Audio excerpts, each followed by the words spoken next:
연말정산에서 환급을 최대한 받기 위해서는 단순히 소비를 많이 하는 것보다 공제 항목을 정확히 이해하고 전략적으로 준비하는 것이 중요하다.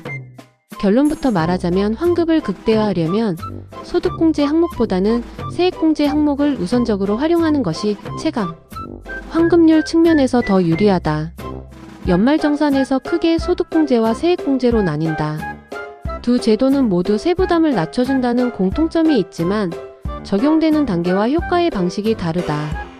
간략히 소득공제는 세금을 계산하기 전 단계에서 소득을 줄이는 방식이고, 세액공제는 계산된 세금에서 바로 차감하는 방식이다. 소득공제는 개인의 세율에 따라 실제 절세 효과가 달라지는 반면, 세액공제는 공제율만큼 직접 세금을 줄여준다는 점에서 차이가 있다. 연말정산에서 환급을 극대화하려면 두 제도의 구조를 이해하고 소득공제를 기본적으로 챙기면서도 세액공제 항목을 적극적으로 활용하는 것이 중요하다.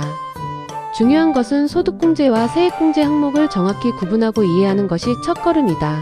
이제 좀 더 상세히 알아보도록 하자. 소득공제는 소득, 즉 과세표준을 줄여주는 제도다. 연말정산 계산 과정은 총급여에서 각종 공제를 차감해 과세표준을 구한 뒤 여기에 세율을 곱해 세금을 계산하는 구조로 이루어진다. 이때 소득공제는 세율을 적용하기 전에 소득 자체를 줄이는 역할을 한다. 따라서 소득공제를 많이 받을수록 과세표준이 낮아지고 그 결과로 계산되는 세금도 줄어든다. 다만 실제로 줄어드는 세금의 크기는 개인의 소득 구간과 세율에 따라 달라진다. 예를 들어 100만원을 소득공제 받더라도 세율이 6%인 사람은 약 6만원의 세금이 줄어들고, 세율이 15%인 사람은 약 15만원이 줄어드는 식이다. 즉, 소득공제는 세율이 높을수록 절세 효과가 커지는 구조다. 대표적인 소득공제 항목으로는 인적공제, 신용카드 등 사용액 공제, 주택청약저축 납입액 공제 등이 있다.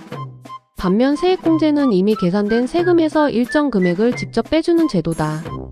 과세표준의 세율을 곱해 산출세액이 나온 이후 그 세액에서 일정 비율이나 정해진 금액을 차감하는 방식이다.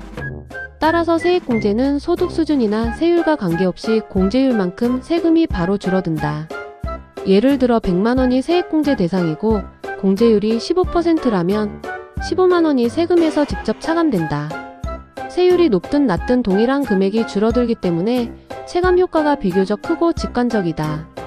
연금저축과 IRP 납입액, 월세, 의료비, 교육비, 기부금 등이 대표적인 세액공제 항목이다.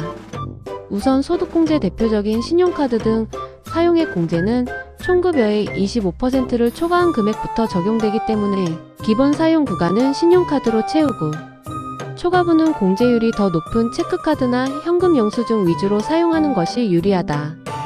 특히 전통시장이나 대중교통 사용액은 공제율이 더 높아 환급액을 늘리는 데 도움이 된다. 다음으로 세액공제 효과가 가장 큰 항목은 연금저축과 IRP 개인형 퇴직연금다.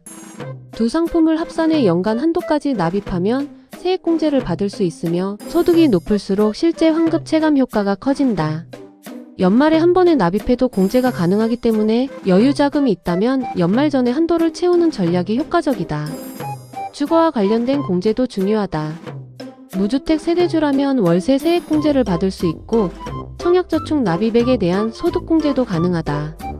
주택담보대출이 있다면 이자 상환액 공제를 통해 세부담을 줄일 수 있다. 특히 월세 세액공제는 실제 환급으로 이어지는 경우가 많아 반드시 확인해야 한다. 의료비와 교육비 역시 꼼꼼히 챙겨야 한다.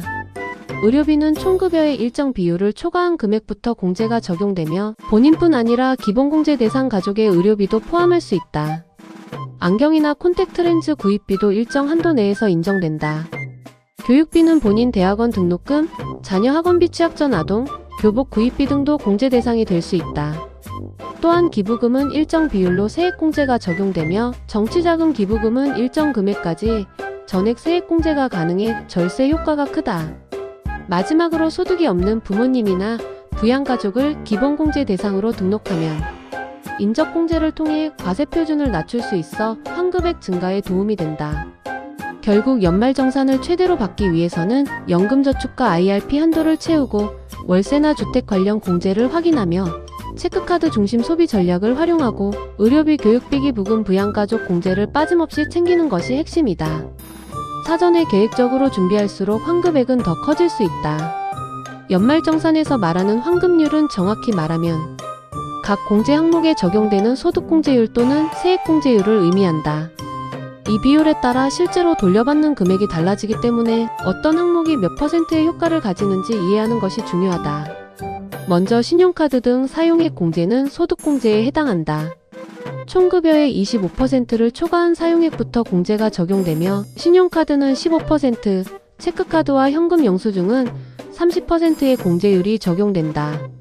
전통시장이나 대중교통 사용부는 40% 이상으로 더 높게 적용되는 경우가 있다. 다만 이는 세금을 직접 깎아주는 것이 아니라 과세표준을 줄이는 방식이므로 실제 환급액은 본인의 소득세율의 6%, 15%, 24% 등에 따라 달라진다. 예를 들어 100만원이 소득공제되고 본인의 한계세율이 15%라면 실제 세금 감소 효과는 약 15만원이 된다. 연금저축과 IRP는 대표적인 세액공제 항목으로 환급 체감이 가장 큰 편이다. 두 상품을 합산해 연간 최대 900만원까지 납입할 수 있으며 세액공제율은 총급여 수준에 따라 13.2% 또는 16.5%가 적용된다. 세액공제는 산출세액에서 직접 차감되기 때문에 예를 들어 900만원을 납입하고 16.5% 공제율을 적용받는다면 약 148만원을 세금에서 바로 차감받는 효과가 발생한다.